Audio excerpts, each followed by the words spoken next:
Dreams చాలా interesting topic కదా. Dreams అసలు ఎందుకు వస్తాయి, కొంతమంది మనుషులు డ్రీమ్స్లో ఎందుకు కనిపిస్తారు, ఈరోజు కొంతవరకు మనం దీన్ని అర్థం చేసుకోవడానికి ట్రై చేద్దాం. డ్రీమ్స్ అనేవి డీప్ రెమ్ స్లీప్లో వస్తాయి. డీప్ రెమ్ స్లీప్లో అమిగ్డలా అండ్ హిప్పో క్యాంపస్ యాక్టివ్గా ఉంటాయి. అమిగ్డలా అనేది మనకి ఎమోషనల్ సెంటర్, హిప్పో క్యాంపస్ అనేది మెమరీ సెంటర్. సో మనం ఎమోషనల్గా డీప్గా కనెక్ట్ అయిన వాళ్ళు మనకు కళలో కనిపిస్తూ ఉంటారనమాట. అది కాకుండా చనిపోయిన వాళ్ళు కూడా మనకు కళలో కనిపించడం నార్మల్. ఎందుకంటే మనకు కొంతమంది చనిపోయిన వాళ్ళతో డీప్ ఎమోషనల్ కనెక్షన్స్ ఉండి ఉండొచ్చు. దానివల్ల వాళ్ళు మనకు కళలో కనిపించడం అనేది నార్మల్. కళలు మన బ్రెయిన్ డేటా ప్రాసెసింగ్ లాంటివి. మనం ఏదైనా ఒక విషయం గురించి ఎక్కువ టెన్షన్ పడుతున్నా, దాని గురించి ఎక్కువ ఆలోచించినా, ఫ్యూచర్ గురించి ఎక్కువ కంగారు పడుతున్నా కూడా కొన్నిసార్లు అవి మన కళలో కనిపించి ఫ్యూచర్ జరిగినట్టుగా కూడా అనిపించవచ్చు. మనం దేని గురించైనా పదే పదే క్వశ్చన్ చేసుకున్నప్పుడు మనకు సబ్కాన్షియస్ ద్వారా మనకు దాని ఆన్సర్స్ అనేవి కొన్నిసార్లు డ్రీమ్స్లో కూడా దొరకచ్చు. ఇంకా స్ట్రేంజర్స్ మన డ్రీమ్స్లో కనిపిస్తారా అనే డౌట్ కూడా ఉంటుంది చాలామందికి. స్ట్రేంజర్స్ యూజువల్లీ డ్రీమ్స్లో కనిపించరు. మన బ్రెయిన్ ఎప్పుడైనా వాళ్ళని ఎక్కడైనా చూసి వాళ్ళ ఫేస్ని రిజిస్టర్ చేసి ఉంటుంది, మనం దాన్ని అంత గమనించకపోయి ఉండొచ్చు. అలాంటి వాళ్ళు ఒక్కొక్కసారి మనకి డ్రీమ్స్లో కనిపిస్తారు. మనకు అది వాళ్ళు కొత్త వాళ్ళలాగా అనిపించినా కానీ వాళ్ళు బ్రెయిన్కి ముందే పరిచయం అయ్యి ఉంటారనమాట. తర్వాత ఇంకొక ఇంట్రెస్టింగ్ విషయం ఏంటంటే స్లీప్ పెరాలిసిస్.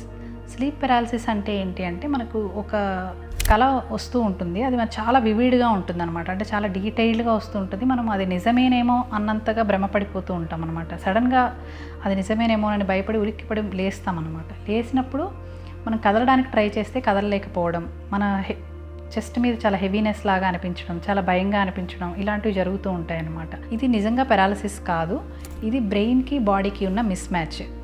ఇంకా బాడీ నిద్రపోతూనే ఉంటుంది, కానీ బ్రెయిన్ సడన్గా మధ్యలో లేవడం వల్ల ఆ మిస్ మ్యాచ్ వల్ల బాడీ కదలలేని పరిస్థితి వస్తుందన్నమాట. దీన్నే మనం స్లీప్ పెరాలిసిస్ అని కూడా అంటాం. ఇలా కాకుండా కొంతమందికి స్లీప్లో నైట్ మేర్స్ రావడం, చాలా భయంకరమైన పీడకలలు అంటారనమాట వీటిని. కొంతమందికి అలా నిద్రలోంచి లేచినప్పుడు వాళ్ళకి ఇంకా కొన్ని ఫేసెస్ కనిపించడం, ఒక భయంకరమైన వికృతమైనవి ఏవైనా కనిపించడం, అలాంటివి కనిపించి చాలా భయపడుతూ ఉంటారనమాట. ఇది కూడా ఏంటంటే కళలో బ్రెయిన్ ఇంకా కళలోనే ఉంటుంది, బాడీ మాత్రం మేలుకోవడం వల్ల ఆ మిస్ మ్యాచ్ వల్ల జరుగుతుందన్నమాట. సో దాని గురించి భయపడాల్సిన అవసరం లేదు. కొంతమందికి నైట్ మేర్స్ వస్తూ ఉంటాయి ఫ్రీక్వెంట్గా, పీడకలలు రావడం. ఇది దేనికి సంకేతం అంటే కొంతమందికి anxiety, post traumatic stress disorder అంటారనమాట. వాళ్ళ జీవితంలో ఏవైనా చాలా బాధాకరమైన సిచ్యువేషన్స్లో ఉండడం వల్ల వాళ్ళకి ఆ ట్రామా అనేది ఉండిపోతుంది. అలాంటి వాళ్ళకి కొన్ని రకాల neurological disorders like Parkinson's disease కానివ్వండి, అలాంటి న్యూరో డిజనరేటివ్ కండిషన్స్లో కూడా ఎర్లీ స్టేజెస్లో ఇలాంటి నైట్ మేర్స్ రావడం అనేది కామన్గా జరుగుతూ ఉంటుందన్నమాట. ఇలాంటి నైట్ మేర్స్ ఫ్రీక్వెంట్గా వస్తే మాత్రం న్యూరాలజీ కన్సల్టేషన్ తీసుకోవడం, దాన్ని ఎవాల్యుయేట్ చేసుకోవడం మంచిది. డ్రీమ్స్ని యాక్చువల్లీ కంప్లీట్గా ఎవరు డీకోడ్ చేయలేకపోయారు, ఇంకా దాని మీద రీసెర్చ్ జరుగుతూనే ఉంది. కొంతమంది క్వాంటమ్ ఫిజిసిస్టులు దాన్ని ప్యారలల్ రియాలిటీస్గా కూడా డిస్క్రైబ్ చేశారు. ఇప్పుడు మీరు చెప్పండి, మీకు ఎలాంటి డ్రీమ్స్ వస్తాయి?